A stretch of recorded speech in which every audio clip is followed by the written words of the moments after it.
احمد نگر کے ایک گاؤں کا ایک قصبے کا نام ہے مجاہدانہ اوصاف. آج بھی ہماری عورتوں کے اندر پیدا ہو جائے مجاہدانہ اوصاف، آج بھی بچوں میں پیدا ہو جائے، یہ معاذ اور معوذ بن سکتے ہیں. عورتوں میں پیدا ہو جائے حضرت خنسا بن سکتی ہیں. ہجڑے ہیں آج کے لوگ.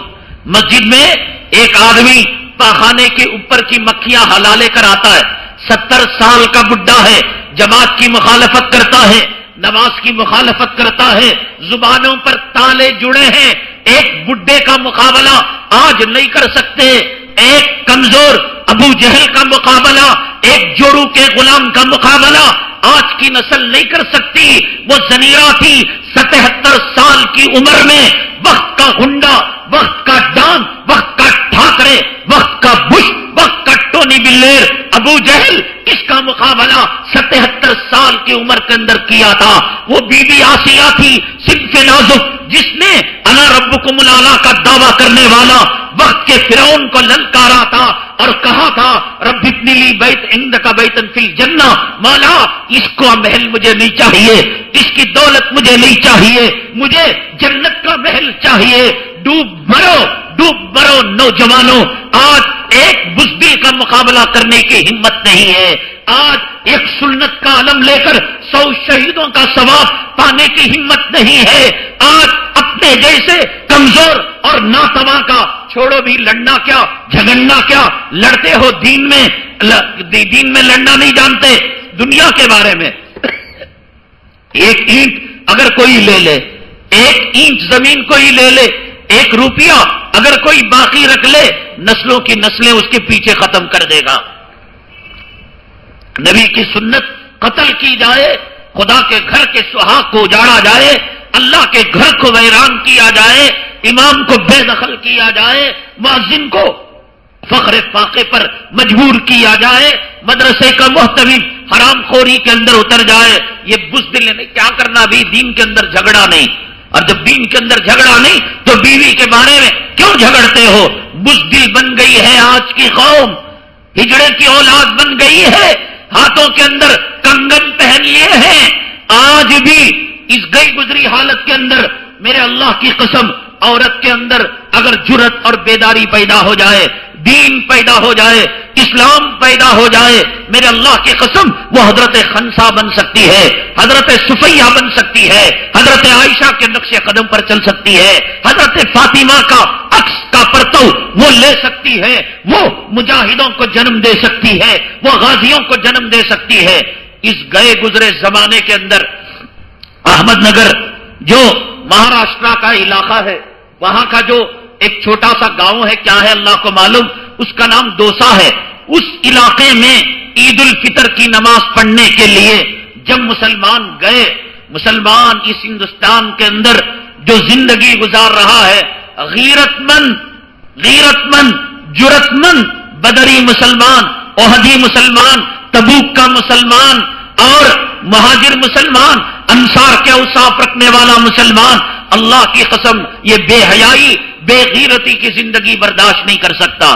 یہ بھی کوئی زندگی ہم زندے رہیں، اذانوں پر پابندی، یہ بھی کوئی زندگی ہم زندے رہیں، نماز پر پابندی، یہ بھی کوئی زندگی ہم زندے رہیں، آقا کو گالیاں دی جائیں، یہ بھی کوئی زندگی ہم زندے رہیں، قرآن کے اوراق کے پٹاخہ بنایا جائے، یہ بھی کوئی زندگی کہ ہماری ماں اور بہنوں کو قید کر کر ان کی آبرو لوٹنے کی بات کی جائے، یہ بھی کوئی زندگی کہ لٹے مال ہمارا، پٹے نوجوان ہمارا اور دہشت گردی کا توق مسلمانوں کے گلے کے اندر ڈال دیا جائے. ہندوستان کے اندر کہیں بھی کوئی بھی بم دھماکہ ہو، ایک سبق فوراً کیسٹ کی طرح، سی ڈی کی طرح آن کر دیا جاتا ہے، فلاں لشکر کا، فلاں جماعت کا، فلاں داڑھی والے کا، فلاں جھبے والے کا، فلاں پاجامہ والے کا، فلاں ٹوپی والے کا، فلاں مسلک والے کا ایک سبق دوہرا دیا جاتا ہے. اور اس سبق کے ارد گرد اپنی تحقیقی ایجنسیاں گھوم پھرا کر مسلمانوں کو گرفتار کرتی ہیں.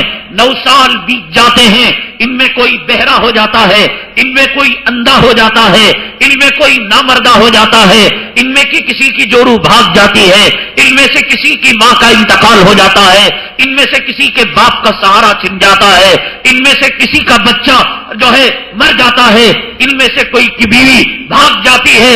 8 سال کے بعد عدالت عالیہ فیصلہ سناتی ہے کہ جس جرم میں دہشت گردی کے پکڑا گیا وہ جرم ثابت نہیں ہوا۔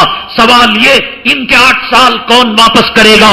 ان کی ماں کی آنکھ کی روشنی کون واپس کرے گا؟ ان کے باپ کی لاٹھی کون واپس کرے گا؟ ظلم اور ستم کی چکی کے اندر ہندوستان کا مسلمان پس رہا ہے۔ ہم نے پریکٹیکل کے طور پر، عملی طور پر ہم نے دیکھا اوقاف کی یہ ہارو ہلّی کی زمین کے بارے میں پولیس کی لینگویج کیا ہے، عدالتوں کے اندر کیا چلتا ہے، سیاسی ایوانوں کے اندر کیا چلتا ہے۔ ہم سمجھ رہے تھے ہندوستان کا یہ واحد مسئلہ۔ جب ہم میسور گئے، راستے کے اندر ایک علاقے میں ایک مدرسے میں گئے، بتلایا یہ مدرسہ اوقاف کی سرزمین پر ہے، ہمارے پاس ڈاکومنٹس ہے، ہمارے پاس کورٹ کا آرڈر ہے، مسجد کی دیواریں ہیں لیکن اذان نہیں ہو سکتی، مسجد کے پلر ہیں، چھت قائم نہیں کیا جا سکتا۔ کیوں؟ ہندو نہیں چاہتا، علاقے کے لوگ نہیں چاہتے۔ یہ کون سا قانون ہے؟ عدالت کے فرمان کے باوجود، عدالت کے جو ہے عدالت کے آرڈر کے باوجود یہ کون سی عدالت کا احترام ہے؟ یہ کون سے قانون کا احترام ہے؟ مسلمان ظلم کی چکی کے اندر پس رہا ہے۔ ایسی حالتوں کے اندر مسلمان دولت کی پوجا چھوڑ کر، مال کی پوجا چھوڑ کر، حیض و نفاس کو چاٹنا چھوڑ کر، ابھی بھی اگر تو نعرہ بنا لے قل ان صلاتی و نسکی، دیکھ تیری عورتوں میں خنسا صفت کی عورت آج پیدا ہو کر دکھائی ہے۔ اس دوسا علاقے کی حمیدہ نام کی خاتون، عید الفطر کا بہانہ اب جو ہے فساد کا بہانہ ہے، اب گنیش تہوار ایک فساد کا بہانہ۔ مراد آباد کی سرزمین کے اندر فساد ہوا اور بامبئی کے ایک مسجد کے اندر گنیش کی مورتی کو لے جاتے ہوئے وہاں پر مسجد کو گیرو رنگ سے رنگ دیا گیا۔ کتنی مسجدوں کے سامنے، نماز کے سامنے نماز ہوتے ہوئے اسلام مرد آباد، مسلمان مرد آباد، اگر جینا ہو پاکستان جاؤ، اس قسم کے نعرے ورغلانے کے لیے لگائے گئے۔